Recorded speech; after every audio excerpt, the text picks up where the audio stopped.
First contact. The Concordia, pride of the Zetheran Deep Space Fleet, glided through the darkness between stars, its crystalline hull reflecting distant starlight. Commander Vexera stood at the observation deck, her 4 eyes scanning the vast emptiness ahead. The Zetherans had mapped this sector thoroughly over the past century, yet something was different today. "Commander," Senior Analyst Kyer called from his station, his voice carrying an unusual tremor. "We're detecting an anomalous energy signature. It's massive." Vexera moved swiftly to the analysis station, her hover pads humming softly. The reading made no sense, a power output that would rival a small star, yet contained and controlled. "Origin?" she asked, mandibles clicking with curiosity. "Unknown, Commander. It's not matching any known civilization's energy patterns." Kyer's appendages danced across the holographic interface, but it's moving. Deliberately. The bridge crew fell silent as the implications sank in. In all their centuries of space exploration, the Zetheran Confederation had encountered dozens of spacefaring species, but none had ever demonstrated such energy manipulation capabilities.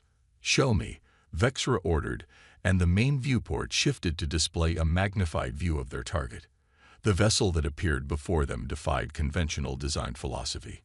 Where Zetheran ships were elegant crystalline structures designed to channel cosmic energies, this ship was a stark contrast of angles and armored plates. It was enormous, easily twice the length of the Concordia, with what appeared to be numerous weapon emplacements along its hull. "By the first light," whispered Navigation Officer Taylor. "Those aren't standard energy projectors. They're kinetic weapons." Vexera's scientific training warred with her instincts. Kinetic weapons had been abandoned by most civilizations millennia ago, deemed too primitive and inefficient. Yet the energy readings suggested this vessel possessed technology that could rival or exceed their own. "We're being scanned," Kyer announced. "Their sensors are incredible. They're mapping our entire ship down to the molecular level." Before Vexera could respond, a communication request flashed across their systems. The unknown vessel wanted to talk. "Accept the transmission," she ordered, straightening her posture. First contact protocols were clear. Show strength through dignity, respect through attention. The holographic display materialized in the center of the bridge, and for the first time, the Zetherans saw their counterparts. The alien was bipedal, with only 2 eyes and peculiar pigmentation. It wore what appeared to be a formal uniform adorned with symbolic markers of rank. "Greetings," the alien spoke, its words automatically translated by their systems. "I am Captain Sarah Chen of the United Earth Federation vessel Hyperion. We come in peace." Vexera felt a mixture of relief and fascination. "I am Commander Vexera of the Zetheran Confederation vessel Concordia. We too come in peace." She paused, considering her next words carefully. "Your vessel, it's unlike anything we've encountered." Captain Chen smiled, a gesture that the Zetherans' cultural database interpreted as friendly. "The Hyperion is our latest deep space battleship. We've learned through experience that it's better to be prepared for anything when exploring the unknown." "Battleship?" Vexera's translator struggled with the concept. "Your vessel combines both exploration and combat capabilities." "Of course," Chen replied, as if it were the most natural thing in the world. "Space is vast and often dangerous. We believe in being ready for both peaceful exchange and defensive action. Would you be interested in a closer look?" The offer was unprecedented. Most species guarded their military technology zealously, yet these humans seemed almost eager to share. "We would be honored," Vexera responded, her curiosity overwhelming any diplomatic hesitation. "Though I must admit, your technology raises many questions. The energy output alone." Chen's smile widened. "Ah, you've noticed our fusion drive. It's just one of many innovations we've developed. Humanity has always had a knack for pushing the boundaries of what's possible." As arrangements were made for a diplomatic delegation to visit the Hyperion, Vexera couldn't shake the feeling that this encounter would change everything. These humans, with their curious blend of advanced technology and seemingly primitive design choices, their openness combined with obvious military might, represented something entirely new in the galaxy. Looking at her crew's excited faces, she knew they felt it too. The universe had just become a much more interesting place. Innovation unleashed. The Zetheran delegation materialized in the Hyperion's receiving bay, their matter transfer technology meeting seamlessly with the human ship's containment fields. Commander Vexor's first impression was one of ordered chaos. Where Zetheran ships were serene and minimalist, the human vessel bustled with activity. Crew members moved purposefully through corridors that seemed to blend function with efficiency in ways she'd never considered. Captain Chen greeted them personally, accompanied by her senior staff. "Welcome aboard the Hyperion," she said warmly. "I hope you'll find our ship interesting, though it might seem a bit unconventional by your standards." "Your artificial gravity is remarkable," noted Chief Engineer Zix, his sensor tendrils waving gently. "The field strength is perfectly calibrated, yet I detect no crystal matrices or quantum stabilizers." Lieutenant Commander Marcus Rodriguez, the Hyperion's chief engineer, grinned. "We use rotating habitat sections combined with electromagnetic field generators. Simple, reliable, and easy to maintain in combat conditions." The Zetherans exchanged glances. Such an elegant solution, yet none of their species had considered it. Their own gravity systems required constant maintenance and enormous energy expenditure. As they toured the ship, each revelation brought new surprises. The humans had weaponized principles that the Zetherans considered purely theoretical. Their point defense systems used predictive AI to track and intercept threats faster than organic minds could process. Their armor wasn't just protective. It was reactive, capable of adapting its molecular structure to different types of damage. "And this," Captain Chen said, leading them into a vast chamber, "is our hydroponics bay." Vexor stared in wonder at the vertical gardens that stretched from floor to ceiling. "You grow your own sustenance. In space, food synthesizers are fine for basic nutrition," Chen explained, "but nothing beats real vegetables. Plus, the plants help with oxygen recycling and crew morale." Before Vexor could respond, alarms blared throughout the ship. Captain Chen's demeanor shifted instantly from tour guide to commander. "Bridge, report." "Captain, we've detected a massive gravitational anomaly forming 2 light minutes from our position," a voice responded. "Energy signature suggests a natural phenomenon, but it's threatening a nearby mining outpost." Chen turned to her guests. "I apologize, but duty calls. Would you like to observe our response? It might give you a better understanding of how we handle unexpected situations." Vexra nodded, fascinated by the rapid transformation of the ship's atmosphere from peaceful to alert without any sense of panic. On the bridge, holographic displays showed a swirling vortex of space-time threatening to tear apart a small asteroid mining facility. The Hyperion science officer, Dr. Emily Wong, was already analyzing data streams. "It's a quantum filament cascade," she announced. "The mining operation's exotic particle extraction must have weakened the local space-time fabric." "Can we stabilize it?" Chen asked, already moving to her command chair. "Conventional methods would take too long," Wong replied. "But if we reconfigure our weapon systems to create a counter-resonance." Chen nodded. "Do it. Rodriguez, divert power from the main fusion core to the forward battery. Tactical, prepare to modulate our kinetic strike platforms to match Dr. Wong's calculations." The Zetherans watched in amazement as the humans transformed their weapons of war into tools of salvation. Energy beams that could punch through battleship armor were precisely calibrated to stabilize space-time.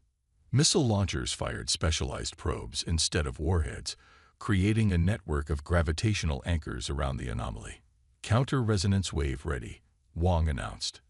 "Firing in 3, 2, 1. The Hyperion's forward section lit up as dozens of energy beams converged on the vortex. For a moment, space itself seemed to hold its breath. Then, gradually, the anomaly began to collapse in on itself, shrinking until it winked out of existence. Cheers erupted from the human crew, but Vexra barely heard them. Her mind was racing with the implications of what she'd just witnessed. These humans hadn't just built a warship. They'd created a vessel that could adapt to any situation, where weapons could become tools and soldiers could become saviors at a moment's notice. "Remarkable," she whispered. "Your species has such a unique approach to problem solving." Captain Chen smiled. "We've learned that the best solutions often come from looking at problems from unexpected angles. Speaking of which, would you be interested in seeing how we handle emergency medical situations?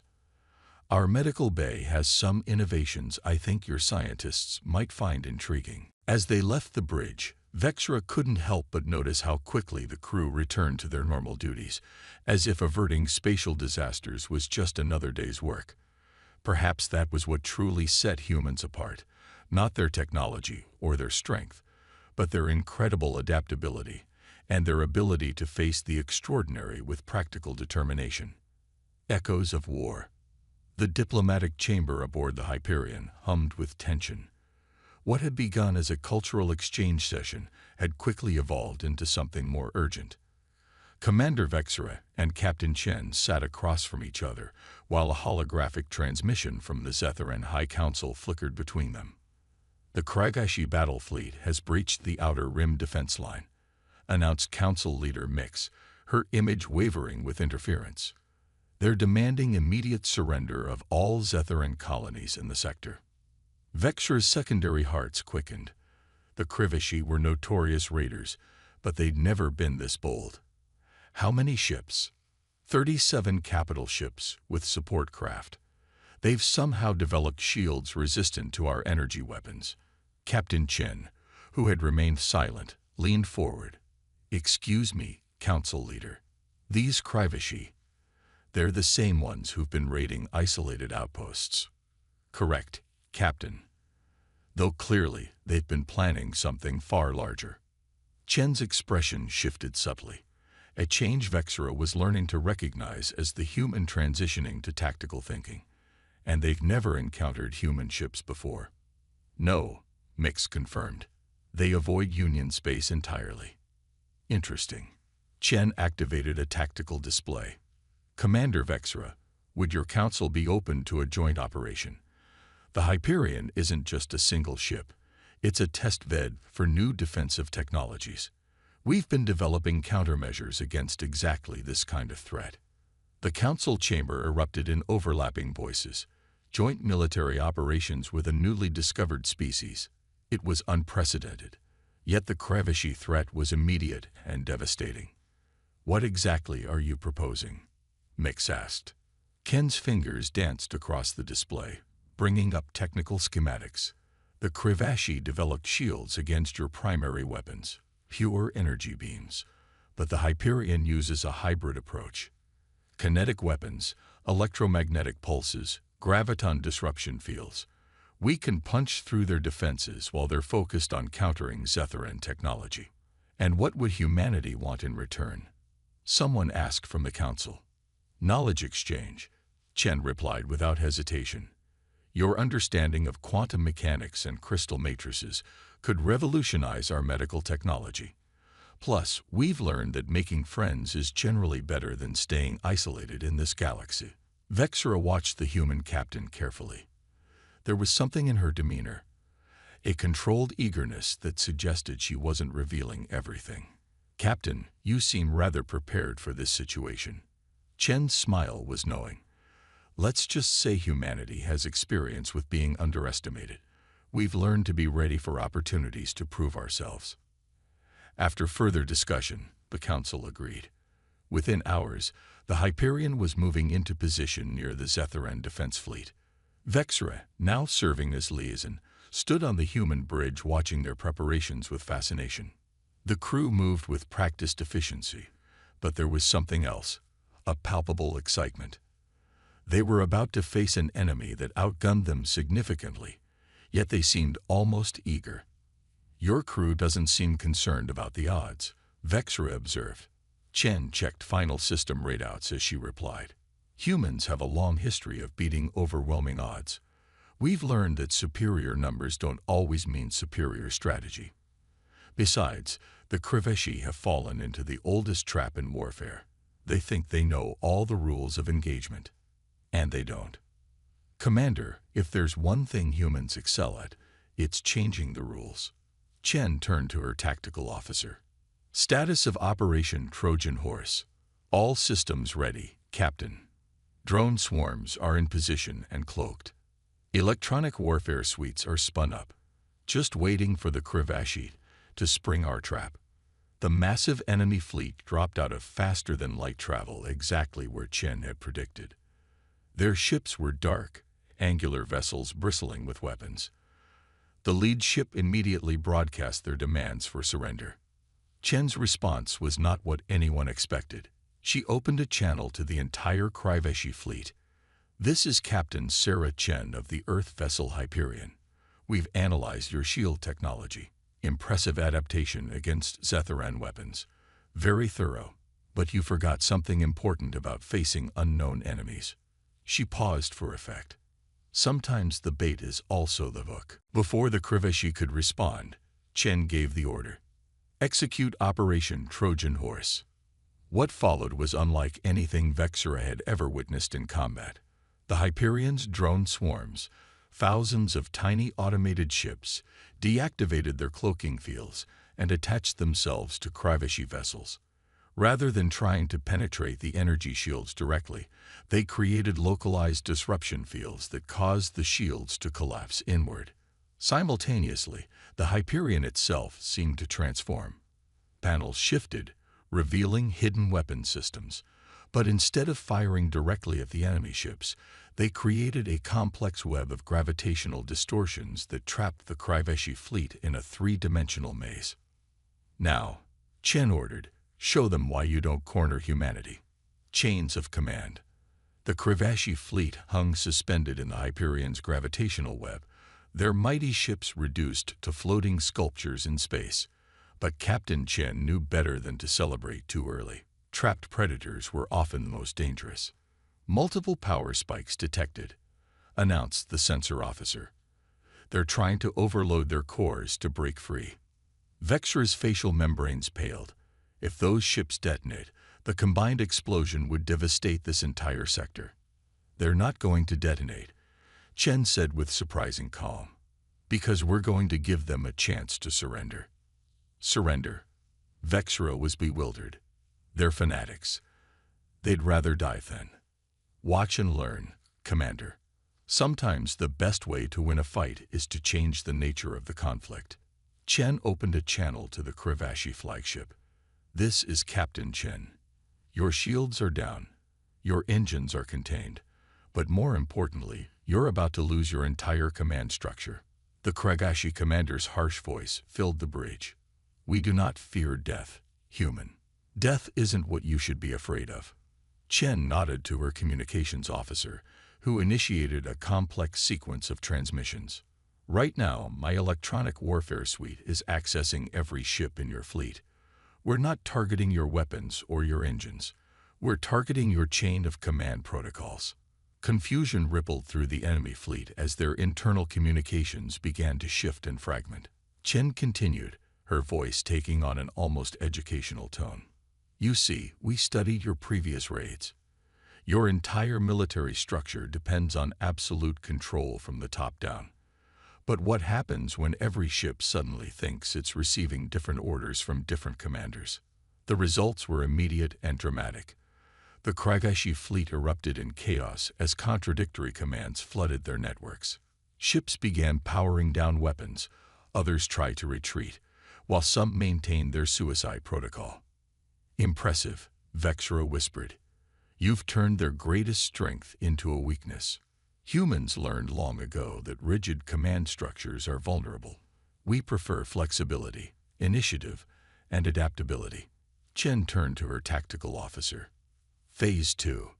The drone swarms attached to the Kriveshi ships shifted function, extending filaments that began interfacing with the vessel's external systems. Within minutes, ship after ship reported complete system failures. The Kriveshi commander's voice returned, now tinged with something approaching respect.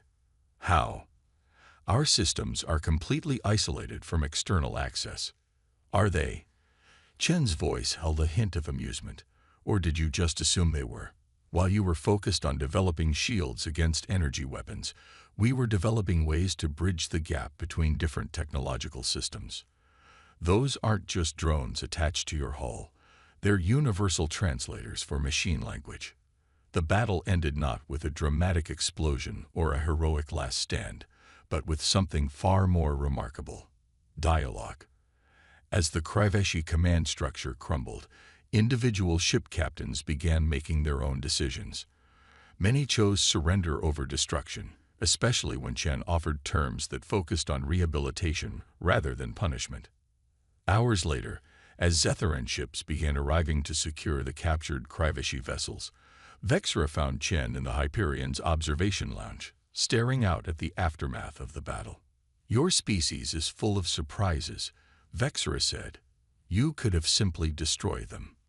"We could have," Chen agreed.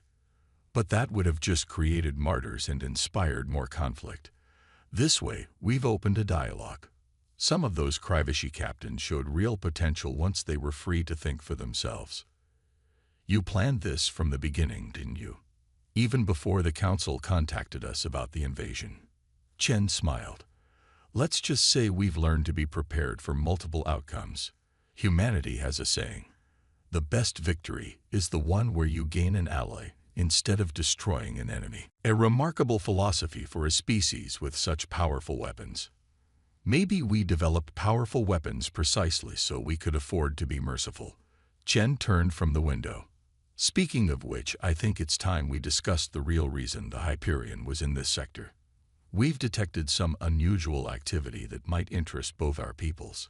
Beyond the horizon, the Hyperion's secure conference room was packed with an unusual mix of species.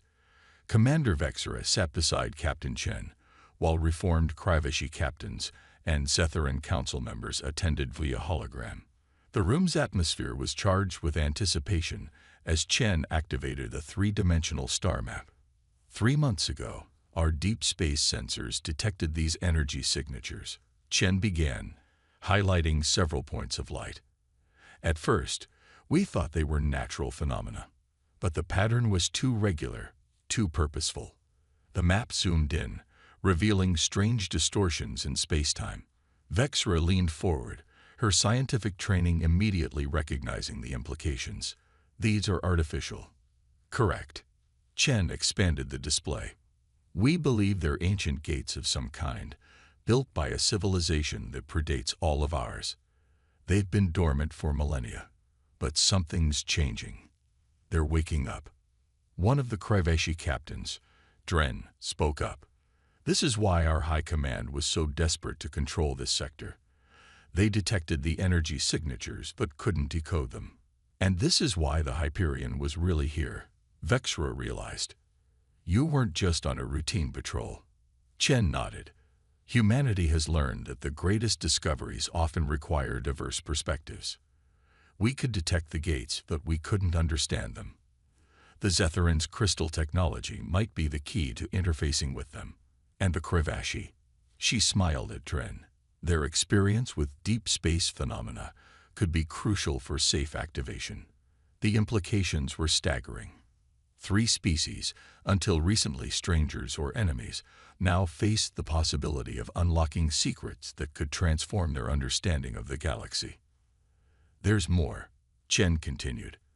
"Our analysts believe these gates form a network. If we can activate them, we might discover new regions of space, perhaps even new galaxies that were previously beyond our reach. The risks would be enormous," one of the council members cautioned. "So are the potential benefits," Vexra countered. "Think of what we've already accomplished by working together. The Hyperion's technology combined with our theoretical understanding, the Krivashi's practical experience with deep space phenomena. We're stronger together than we ever were apart." "Commander Vexra is right," Dren added, surprising everyone. "Our people became raiders because we believed the galaxy's resources were limited, that we had to take what we needed to survive. But if these gates lead to new frontiers..." Chen stood, her expression serious but hopeful. What we're proposing is unprecedented. A joint mission, combining the best of all our civilizations. The Hyperion would serve as the test bed, modified with Zethran crystal matrices and Kriveshi sensor technology. A crew drawn from all three species, exploring together. The room erupted in discussion, but Vexra noticed something fascinating. Despite their differences, despite their recent conflicts, there was no hostility in the debate. Instead, there was excitement, curiosity, and a shared sense of purpose. Hours later, as the final details were being worked out, Vexra found Chen in their now familiar spot in the observation lounge. "Was this your plan all along?" she asked. "To unite our species through discovery rather than conflict?" Chen laughed softly. "Humanity learned long ago that the universe is too vast and too mysterious for any species to face alone. We built ships like the Hyperion not just to protect ourselves, but to bridge gaps between civilizations. Sometimes that means showing strength. Sometimes it means showing mercy, but it always means being ready to extend a hand in friendship, even to former enemies. Especially to former enemies. The greatest achievements in human history often came from people who were once on opposite sides learning to work together." Chen turned to face her friend. "The gates are just the beginning. Think of what else we might discover, not just about the universe, but about each other." Through the observation window, the first modified probe was launching toward the nearest gate, its hull gleaming with a combination of human engineering, Zethran crystals, and Kriveshi sensors. It was ugly by any conventional standard, a hybrid of different technologies and philosophies. But to Vexra, it was beautiful, a physical symbol of what diverse species could achieve together. "You know," she said thoughtfully, "when we first detected the Hyperion, we thought we were discovering a single new species. Instead, we found something far more valuable." "Oh," Chen raised an eyebrow. "And what's that?" "A future. One bigger and brighter than any of us could have imagined alone." As if in response to her words, the probe reached the gate. Energy patterns shifted, ancient machinery awakened, and a door to the unknown began to open. The next chapter in their shared story was about to begin. The end.